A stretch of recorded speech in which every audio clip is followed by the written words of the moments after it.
अस्सलाम वालेकुम दोस्तों, आज मैं आपको जो कहानी सुनाऊंगी वो कहानी है लोमड़ी और कब्बे की। तो चलो दोस्तों कहानी शुरू करते हैं।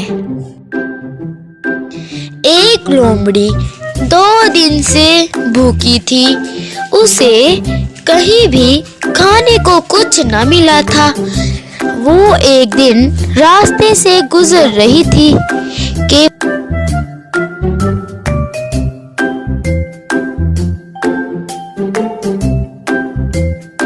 कि वो अचानक क्या देखती है कि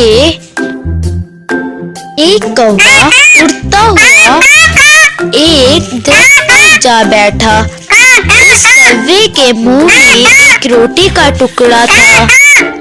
लोमड़ी के मुंह में पानी भर आया। अब क्या करूं? आइडिया! उसने एक तरकीब सोची। वो कौवे की तारीफ करने लगी। भाई कौवे, आप कितने खूबसूरत हो। आपके पर कितने खूबसूरत है।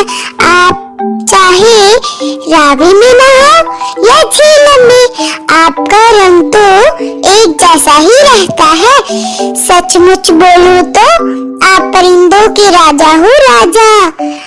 आपका गाना बहुत मीठा है, बांसुरी से भी मीठा। दिल तुम्हारा गाना सुनने को तरस रहा है। जरा गाना गाकर ही सुना दो।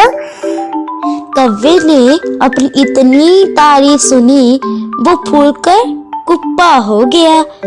उसने गाना गाने के लिए मुंह खोला।